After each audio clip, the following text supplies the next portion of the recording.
turn you now to Matt Hill, who actually lives and works in the Washington, D.C. area. Thank you. Good morning, everyone. If I look a little red, it's not because I'm embarrassed. It's because I achieved what I thought was never possible, a sunburn on the Oregon coast from the field trip yesterday, so it was a beautiful day.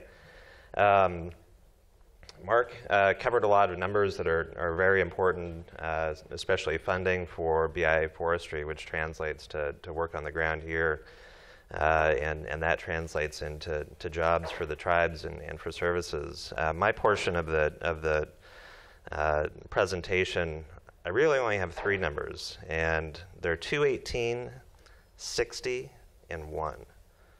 And I'll end with those. And a couple of people probably know what those are already. So I'm going to focus on the legislative side of the equation. I'm creating new ITC history by beaming from wireless internet, wireless transmission. If we want to be serious about improving upon the status quo, we need to require proactive planning that includes minimum standards to guarantee. That is a live audio feed from the House Natural Resources Committee, which in Washington, D.C. right now is debating amendments and ultimately final passage of legislation that Mark mentioned, the Resilient Federal Forest Act of 2015, which includes land authorization for the Forest Service and BLM to manage lands differently, but also includes tribal provisions, which I'll touch on in a second. Excuse me. Tuesday evening, Chief Don Ivey of the Coqual, in his address here in this room, mentioned the word of the week being antecedent, and I think that's an important thing to talk about when you look at legislation. Back in 2002, here in southwestern Oregon, the Biscuit Fire was burning, and ultimately more fires in Southern California were burning, and forced Congress to really take a hard look at the management of federal forests for forest health and wildfire. And 2 years later, in 2004, they passed the Healthy Forest Restoration Act. At that time, ITC worked with Congress. I was working there at the time. And that bill included the Tribal Forest Protection Act, which gives tribes the ability to petition federal agencies to engage in forest health management activities to reduce the risk of wildfire coming across onto tribal land. Both of those bills were intended to change the course of fire behavior on forest land. 10, 12 years later, not a whole lot has changed, particularly on the Tribal Forest Protection Act. It's been 10 years. Only a handful of projects have been fully implemented. ITC and the Forest Service have reviewed that. But beyond that, counties like the one we're in here in Coos County, across the rural West, are still not having a strong economy where they have federal timber.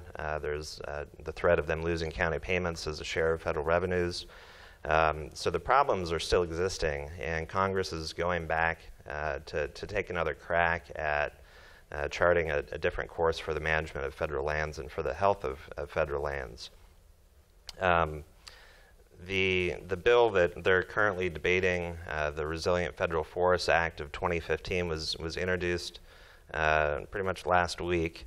The ITC had been in discussions with the committee for quite some time, but that only happened after years of President Phil Rigdon coming out to D.C. testifying on forest management, on wildfire, on IFMAT, on appropriations, and building the relationships and trust level with staff. And then those staff quit and get other jobs, and then you have to start over with new staff. So it's been a multi-year process, but we did work with the committee, and there are two provisions I want to hit on that are in this bill that they're debating right now. The first is on the Tribal Forest Protection Act, and what the committee did is they included a provision that does three things. One, if a tribe petitions the Forest Service or Interior to do a TFPA project, it can't just, the petition can't just sit there. The Secretary has to provide an initial response within 120 days, and the intent is to ensure that they take it seriously and take a hard look at what the tribe is asking them to do. Second, if they're going to not do the project or deny the request from the tribe, they have to tell the tribe within 1 year. They can't be waiting out there for multiple years wondering whether or not the agency is even going to act. And third, all environmental documentation and review and assignment of the actual contract has to be issued within 2 years of the initial tribal petition. So in theory, if this were enacted into law, a TFPA project, the implementation phase would actually begin mandatorily within 2 years of the tribe's request. And that certainly would be an improvement from where we are now. The intent is to give the Forest Service some parameters in which to respond, and also to give tribes some certainty that their requests will be reviewed and implemented in a good time frame. The second provision that's in this House bill, I call tribal homeland restoration. And it's kind of an open-ended provision, but what it says is that if a tribe goes to either the Forest Service or the Department of Interior, it can petition to restore lands on non-tribal federal lands, but it doesn't, unlike TFPA, it doesn't have to be adjacent to tribal reservation land. It can be anywhere within those federal lands where the tribe has kind of a singular linkage to it, whether or not it be ceded land in a treaty or Aboriginal homelands or other connection. But the big difference between this and TFPA is that in this authority, that project, that land would be managed it would be considered Indian land for the purpose of management, which means that the tribe, working with BIA, working with whatever the land management agency, that whole process for putting together the project, doing the environmental review, would be done under NFIRMA. And in fact, the way it's worded in the bill, it's actually an amendment to the National Indian Forest Resources Management Act. So this is a very novel concept. Nothing like this has really been considered before. When I'm done speaking, I'm probably going to plug back into the markup to see if they're debating it. But it's very exciting for us to have Congress talking about this, and they're talking about it because for several years they've been saying what we already know, which is that tribes have a unique and great approach to land management. And there are lessons to be learned, and those lessons can be applied beyond tribal land, and it can be a win-win for everybody. So that's what we're up to out in Washington, D.C. right now.